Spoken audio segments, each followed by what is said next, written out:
مدققو المعلومات. So fact checkers, we are one drop together in an ocean. This is not just the title of our session, it is a reality we are witnessing every day. Before launching ARIJ, the Arab Network for Fact Checkers AFCN, we indeed, each one was a drop, but after the AFCN, we became an ocean. Today, more than 35 institutions and initiatives for fact checking in the Arab region are working under the umbrella of this network, and many fact checkers, independent fact checkers, have become protected and not working alone. We share the challenges and work together to find solutions and hand in hand to combat fake news in the Arab world.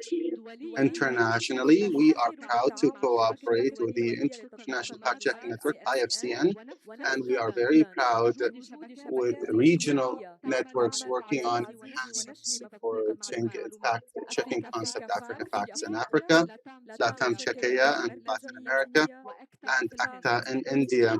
Without cooperation, we cannot succeed to reach a wider public and to face and overcome our challenges stronger. How can we enhance this cooperation, and how can fact checkers work together and develop their work from Africa to India to Sweden, and fact checking before and after publishing?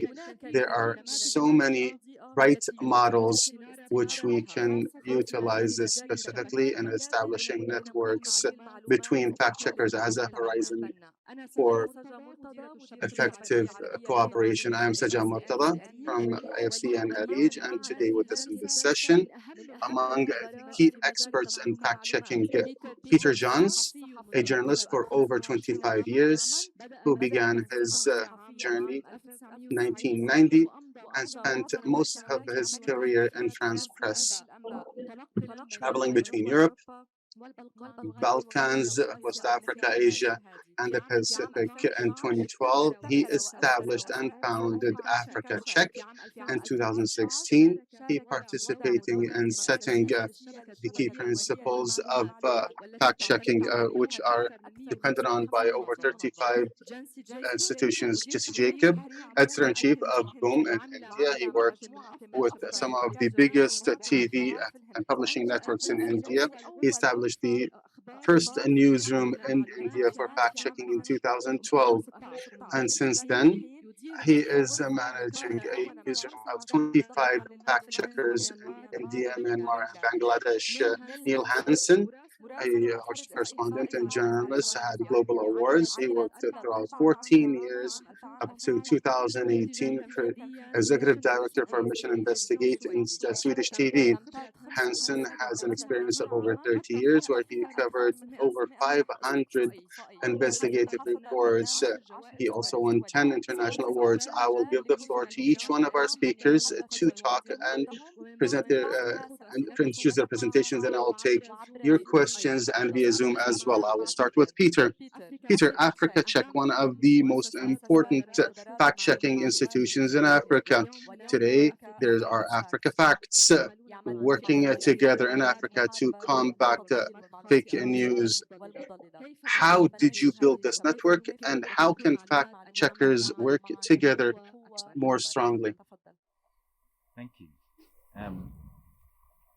So if it's possible to get a photo on the display board when you can.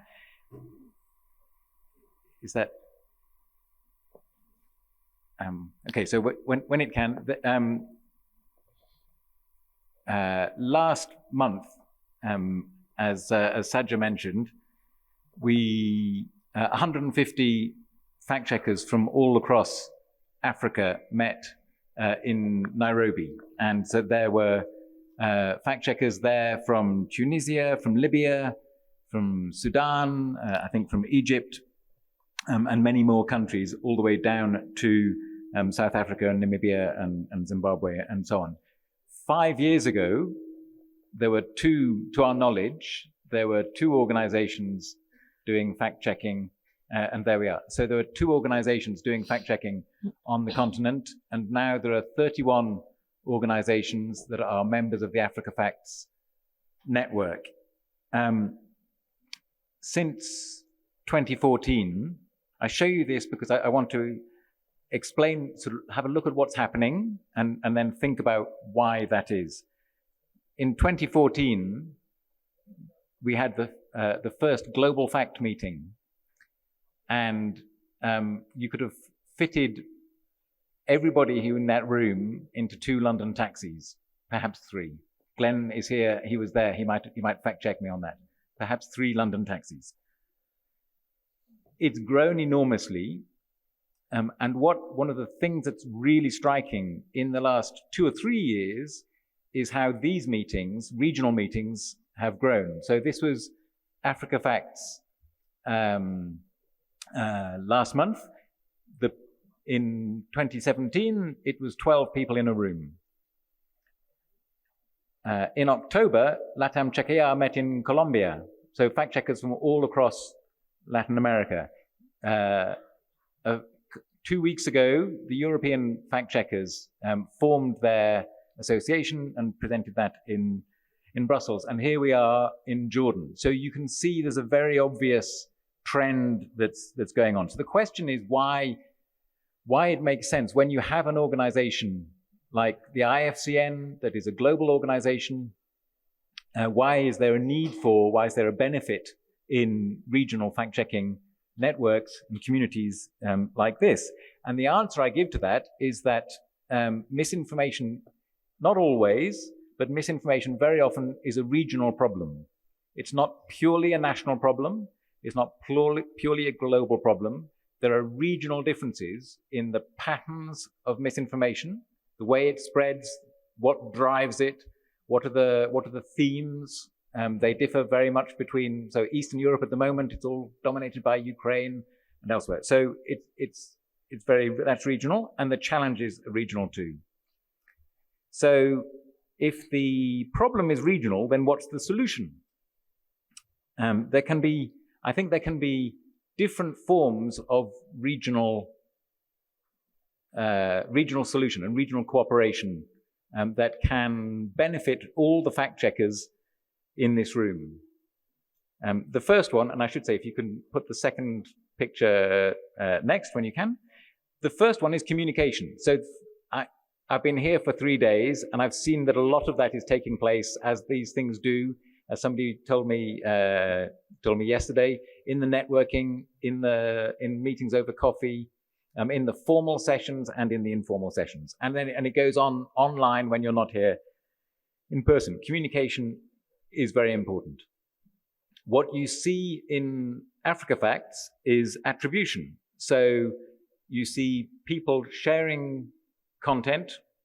Africa Check will regularly cite the work done by PesaCheck, which is the organization based in Nairobi, by AFP Fact Check, my old employer, and they cite each other. And so that strengthens the journalism that you're putting out. That's if you cite other people's work, that strengthens the work that you are producing.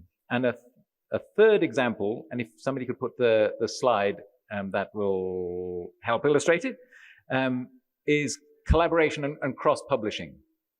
So there's a major election taking place in Nigeria in February in 2023, and 12 media houses and fact-checking organizations have come together in a project to fact-check claims that are made by, so that all the fact-checks are done by the different fact-checkers, and then they all publish them. That isn't every fact-checking organization in the country. It isn't they've made a selection. It isn't every media house, but there are 12 who have come together and said that they want to work together. They tried that in 2019 at the last election. It didn't work. It's hard to do, but they're trying again in February 2023. And if it's possible to put the other slide up, you'll just see an illustration of that, of how these fact checks go out with all the logos of all the organizations that are participating. They go out on all their platforms. So the third point, my final point, is I'd like to slightly change the analogy and the title, cheekily change the title of this session. I thought about it a lot, and it is true that if you're one organization, you are one drop. I think the best analogy is not that you're an ocean. This room is not an ocean. It should be a river, because rivers go with purpose and they go in a direction. They travel together. Oceans move around. Rivers, if you all have the same purpose and you're all going in the same direction with the same standards, with the same levels of cooperation, that then you can, rivers are powerful things. They can move obstacles out of the way. So I'll finish there. If you want to understand what makes Africa Facts work, what I think makes LATAM Chequea work, because I know them well, it's the level of discussion, being open about the challenges, being open about levels of competition. We compete with each other, we can say that.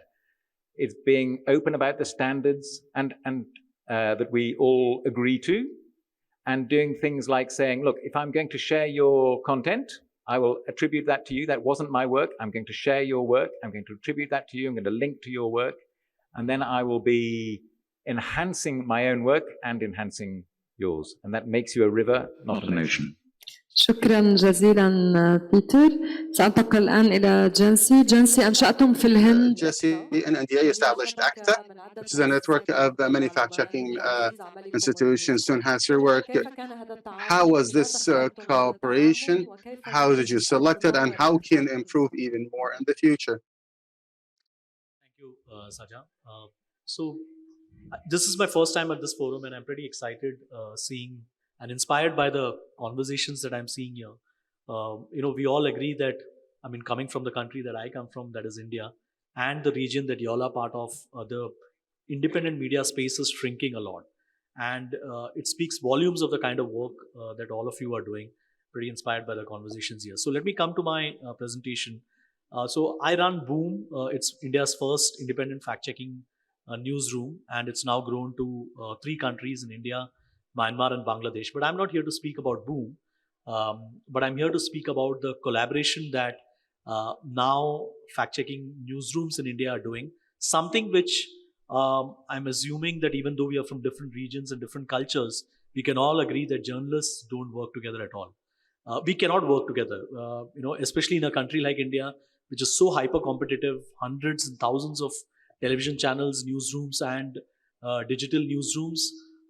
There is too much competition, and so people cannot work together. But that's the change that fact checkers at least have brought in, probably because we have lesser baggage. A lot of us, I come from a very hardcore mainstream media background, but a lot of the newsrooms that are now doing fact checking are first timers, and some of them have started this work for the first time. So there's lesser baggage, so it's easier to work together. It's not working. The slide is okay. So this is what we called our project: building the next generation of fact checkers, fact checking training and fellowship for journalism students.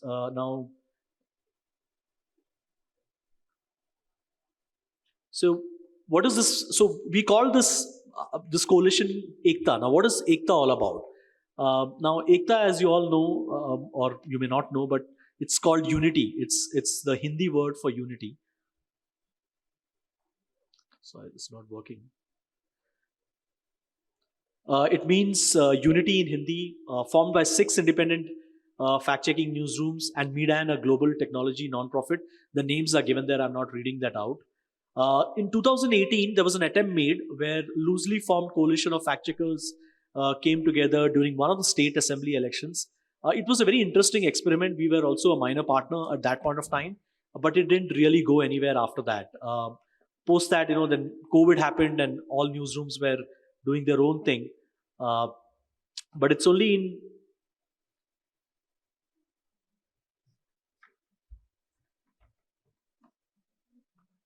Thank you. It's only in 2021 the 7 partners came together to formalize a coalition. So we thought, that why don't we take this work ahead? In 2022, first fact-checking training project aimed at journalism schools. Project was supported by Google. We went to several funders, and in India especially, there's no philanthropic funding. I was telling Peter a couple of days back, unlike US and Europe, where there are a lot of philanthropic funding which comes in for to sustain independent media, but in India we don't really have it. So we have to go to the platforms and look at very project-specific funding. So that's how we went to Google. They agreed to do this project with us. Now, so these are all the training partners. Now, first fact-checking training workshop. Now, here are some of the numbers that we had: 6 fact-checking groups, 350 plus journalism students. Now, these are students that we selected from across the country to train them in fact-checking. It was very intense 2-day workshop for each of the cohort of students that we brought together. And we did about 9 workshops, 18 days, 5 months, 54 hours of training. So this is the amount of work, and this is the amount of man hours and months that went together in doing this training together. And we gave 10 fellowships for 3 months each. What we figured out is that the reason why a lot of the workshops don't work is because you call students, you train them, and then you leave them out on their own. It doesn't work that way, because past experiences taught us that those students go out, they forget about what they've learned in the classroom, and then they don't come back to fact-checking at all. So what we did is we built this into the budget, and we said each newsroom will take 2 students each, and we will extend a fellowship for them. We are not making them work for free for us. We will pay them for those 3 months period, and we will put them through the actual newsroom experience of how a fact-checking newsroom works. So whatever they learned in the classroom is not just empty theoretical knowledge for them, but practical knowledge as well. So that's how we did these 10 fellowships. And to be honest, it was quite an experience. So number of students who applied for it were 620. There were 324 female students and 296 male students who applied for it. Now, building the curriculum. So we started working in January 2022. Now, let me just tell you how much time it took for us to all come together, because it's not easy. It looks very simple when it is formed, but it's not easy to bring people together. We brainstormed and did the discussions over 3 sessions. Trainers from 7-member organizations assigned role for different topics. So we agreed, we said, now, we cannot put all our resources on this. So each organization was supposed to give 2 trainers each. So that's how, or 1 to 2 trainers, depending on how much they can do. And then we made it relevant. Examples from daily newsroom lists were added. We said, okay, let's give real life experience of what are the fact-checking information that, or what are the claims you're fact-checking right now, rather than, making one curriculum 2 years back and then running with it, all the time. So we gave them relevant daily examples. Curriculum topics, I'm just running through. Archiving, image verification, advanced search.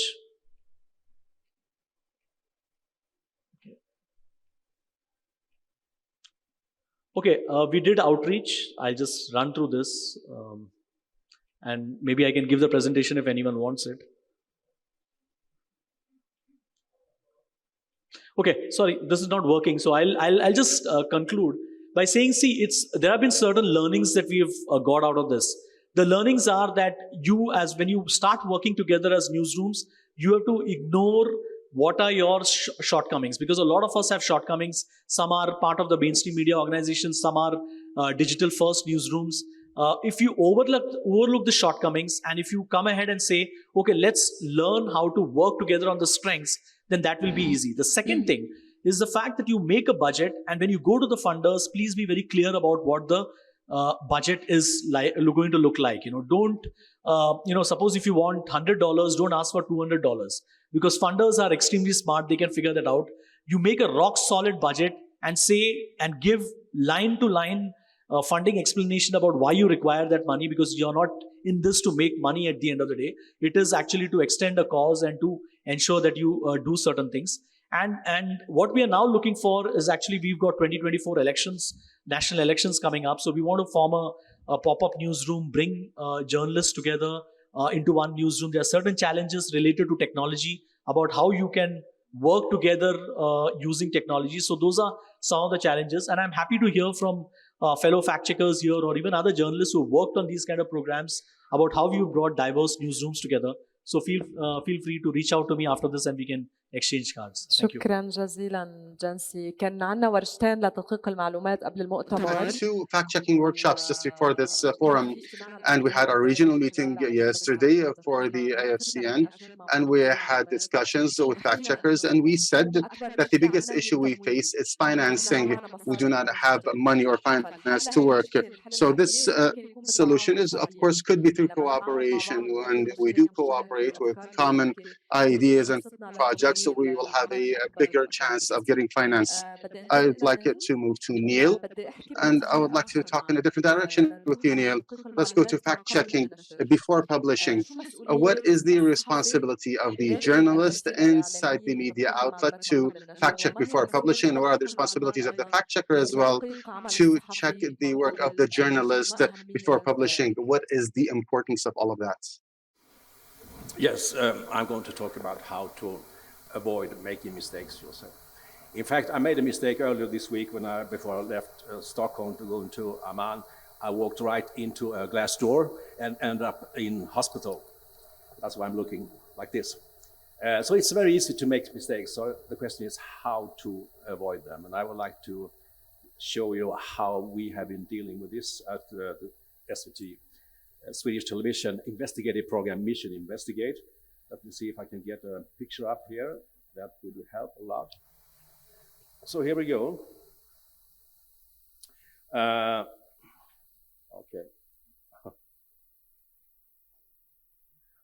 Yes, the question is now how to make sure you are accurate and fair. And the answer is that we have to have a system for quality control in the newsroom. And at Mission Investigate, we have 3 checkpoints: the start meeting, midpoint, and line by line. And the first one, here we decide whether we should do the story or not. The reporters are convinced they have a great story already, maybe, but we know that we don't know so much at this early stage. There's a lot of things we don't know about, so that's why we have to be humble at this very early stage. So we need someone to question the team of reporters, someone to ask the critical questions. We need a devil's advocate. And the devil's advocate is played by one of the members of the staff, and the mission is to kill the story, although with the best intent. And these kind of questions should be asked to identify the weak link, because all stories have a weak link. And this can cause some tense moments during the meeting, of course, but this is done with the best intent to make sure that we don't make mistakes from the very beginning. A central question is how to demand accountability. We have to make a plan for that. And of course, we want to have the answers to the allegations. We want the explanations as early as we can. But sometimes we have to wait until late, especially when we're dealing with dangerous people. But at the very end, before we publish the story, we want to be as transparent as possible. We want to give the subject of the investigation a chance to respond, even if the organization has declined to comment, declined to give an interview. We would like to inform about the content of this investigation, also inform about the facts we are going to use. And the reason we're doing this is that if something needs to be corrected, we want to know it before we publish, not afterwards. And I can assure you this has prevented us from making mistakes. So it's crucial for the fact-checking to work like this. And of course, it's necessary to exclude all facts, information that can lead to sources. The second checkpoint is more like a quality meeting, a little bit shorter, but we still have the devil's advocate there.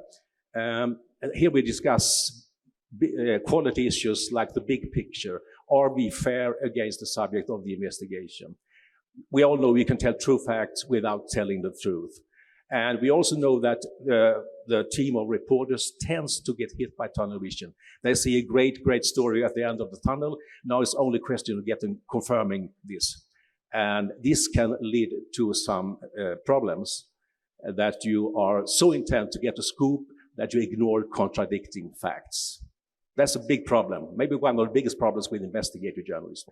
So how to deal with this, how to fact check facts that are not included in the story but should be included. I think we have some delicate questions to ask the reporter, and this demands honesty from the team of reporters, because these questions are so crucial.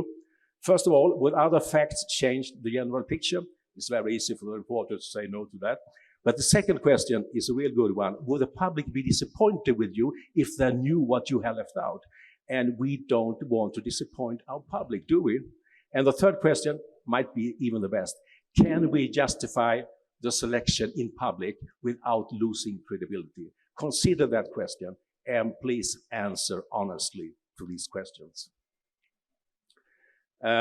Okay, then we go to the line by line, the third checkpoint, and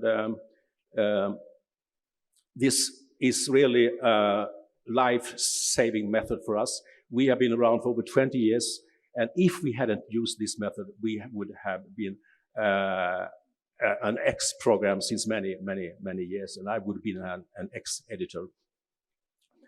And this means that all facts must be verified. All facts that you can verify should be verified, even the seemingly harmless ones. And I just give you one example to describe the core of Line by Line. This is a story about, we made an investigation on a treatment center where people, drug addicts, were dying. And this guy, Leon, he died at this treatment center. He was just 21 years old. We made an interview with the mother of Leon, and she said, I called the treatment center 6 times, begging them to look after my son. He was in such a bad state. Then our reporter said to the mother, Nancy, we have something called Line by Line in our newsroom, which means that we have to verify everything. Can you please contact your telephone company and get a telephone log from them so that we can be assured that you really called 6 times? And she gladly did that. And when we got the telephone log, we did find out she only called 5 times. 5. Doesn't matter if it's 5 or if it's 6. No, of course, it doesn't matter. But if she only had called once or twice, it would have mattered. And this verifying mindset is the core of Line by Line. Thank you so much, Nils. بدي أروح هلا على الأسئلة وبدي أشوف مين. Questions.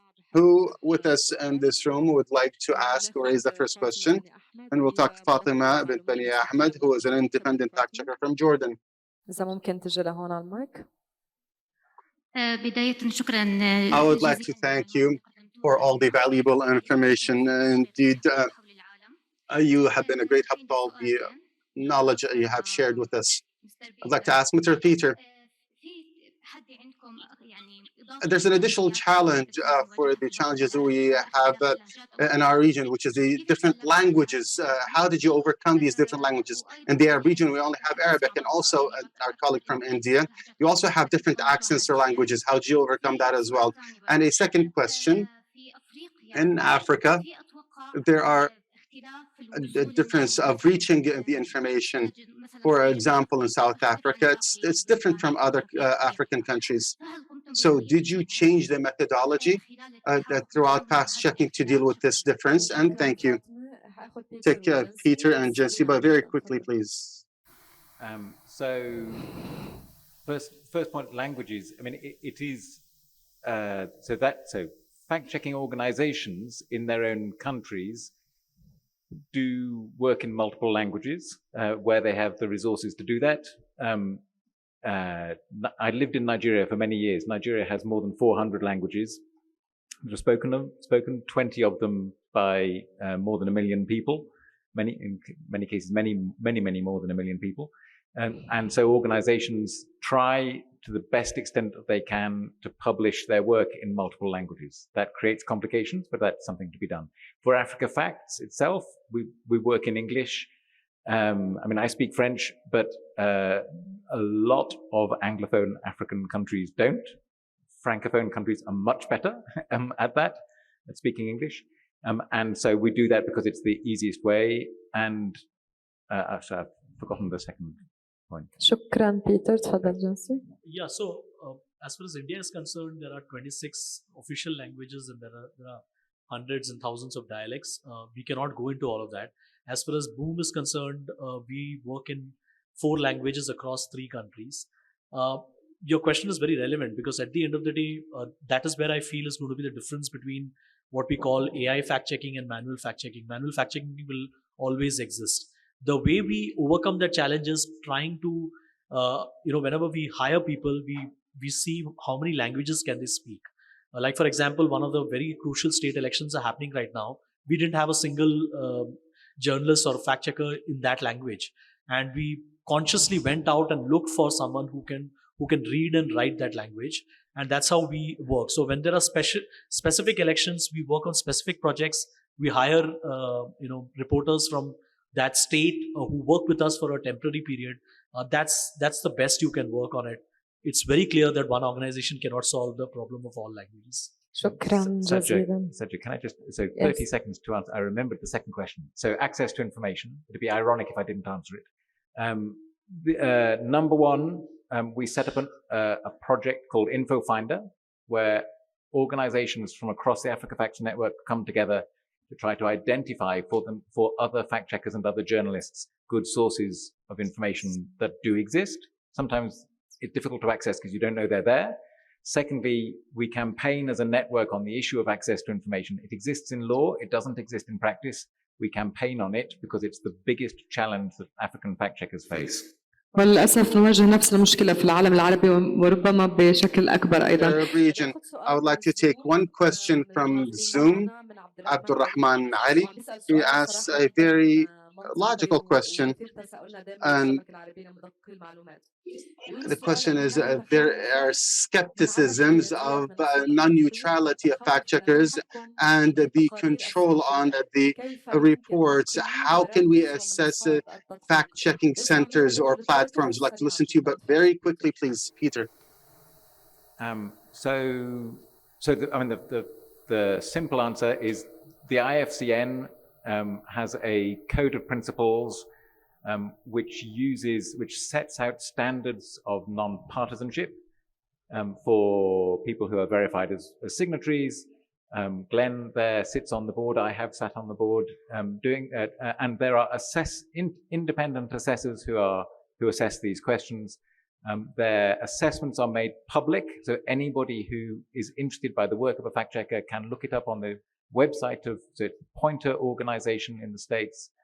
The IFCN, there's an assessment for every organization that's an IFCN accredited member, and that system is of open verification of the work that the fact-checking organization does. شكرا بيتر. نيلز. Well, I didn't get the question. عن حيادية منصات تدقيق المعلومات، كيف يمكن تقييم Fact-checking platforms, how can you make sure that they are non-biased? Well, when it comes to fact-checking in the newsroom, it's related to the quality of the investigation we have done. And of course, what you can demand on an investigative report, for example, is that the report is unbiased, has only one ambition, that is to come as close to the truth as possible.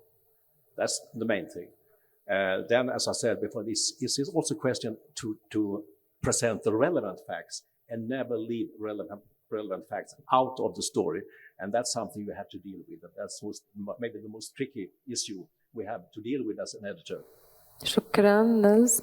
جنسي تفضل. Yeah, so just quickly, one very clear indication that I always say to solve this problem of bias or whether there is a bias or not is the fact that, and this is a practice that all fact checkers follow, as a reader, when you read the story, you should come to the same conclusion after reading all the steps that the journalist is claiming to telling you through that story.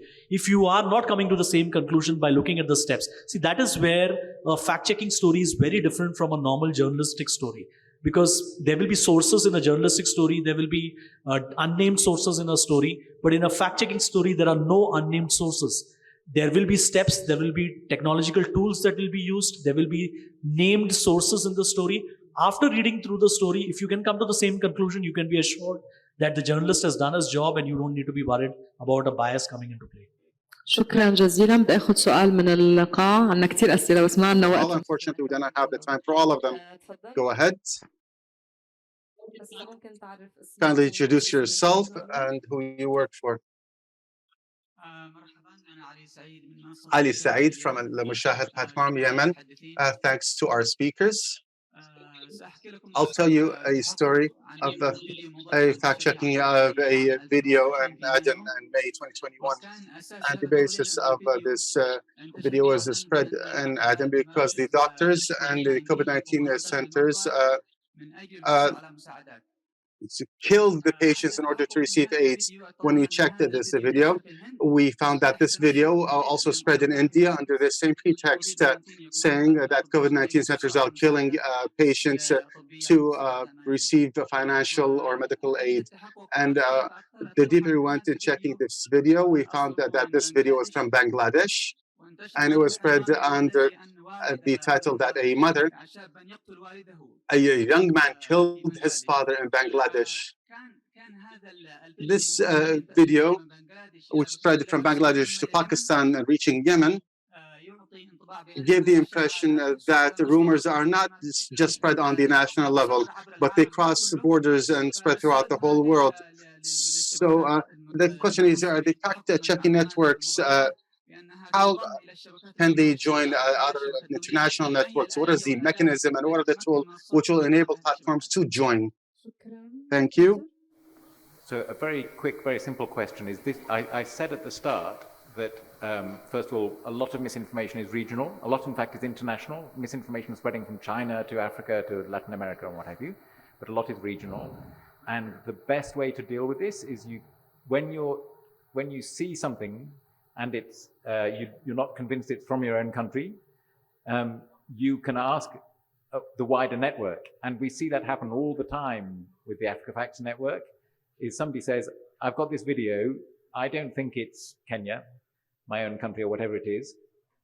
Has anybody seen that? And you've seen it in 5 countries. And that fact, and you can show your readers that it's been found in other countries, fundamentally undermines the misinformation. So, but it's the cooperation with your colleagues and the way you act so that they trust you when you ask that question and they answer your question.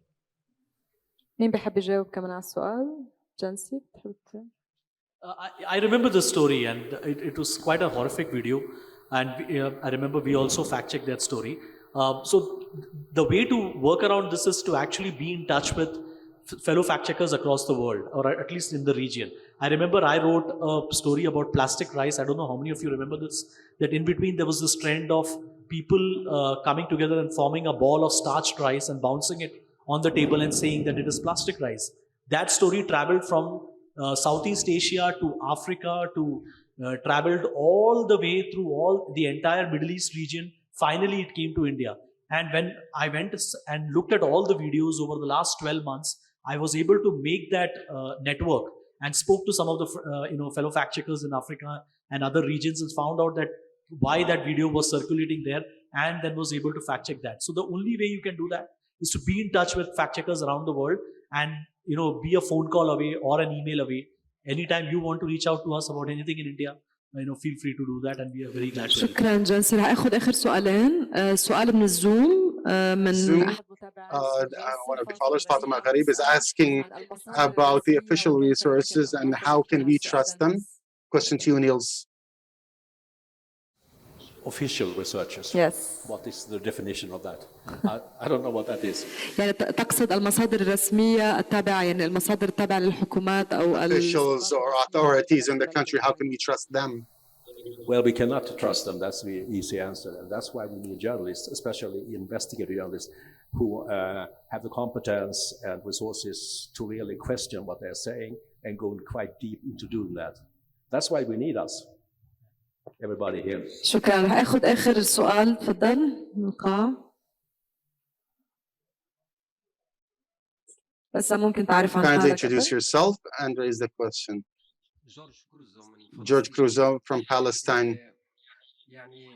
We notice that our local journalism, our media, does not create or form the news in some specialities or themes. For example, and when we talk about the environment, and we copy the information from international news agencies.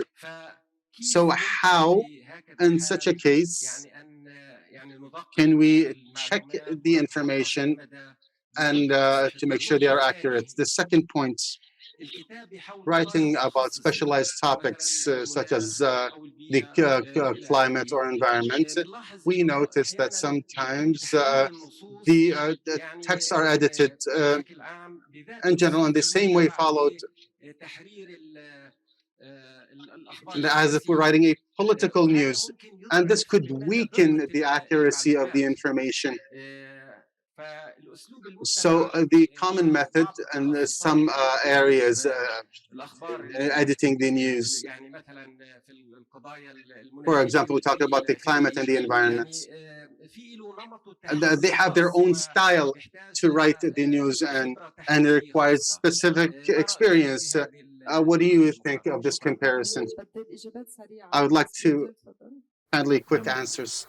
Yes, so I mean, fundamentally, so in a way, it goes back to the question that Niels just answered, is that every source, so whether that is a national media house picking up international content, or whether that is specialist content, so specialist fields, climate and environment and science and things that are perhaps not traditional areas that people are expert in, is to always go back to the source and to seek to verify the method, how they know what they claim to know, and is there a methodology behind their report. I'll give you an example, is Africa Check fact-checked a claim many years ago that was wildly inaccurate about the provision of health services in South Africa. The claim came from the WHO. It's a very credible source. It took us a lot of investigation to get to it. It's going back methodologically to how the source claims to know, and if they can't explain that, you just say that it's a claim. It's not a proven fact. مين بيحب يضيف؟ جانسي نيلز بتحبوا تضيفوا شيء؟ No, I think that was a perfect answer. I think that was a perfect answer. And just to add here that you have to back your reporters to become specialists in fields that are not generally covered in the newsroom.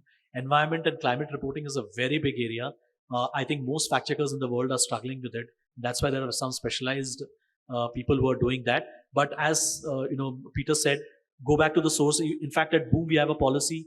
Even however credible a mainstream media source has been quoted, we don't quote them unless we go back to the original source and find out whether they have been correctly quoted. That's the only way you can avoid these dangers. شكرا بيتر نيلز جانسي بهيدي القاعة اليوم. And I have over 70 fact checkers here from 12 different Arab countries and 25 fact checking institutions. All of them are facing major challenges, and all of them are learning from the experiences of South Africa, Sweden, and India. And definitely we're learning from experiences of others, and we hope that in the future we can have more cooperation among us to make a real change in fact-checking in the Arab region. Thank you all for attending, and apologies we cannot take any more questions, but our guests are here after the session. You can ask them yourself. Thank you very much once again. Shukran. Thank you.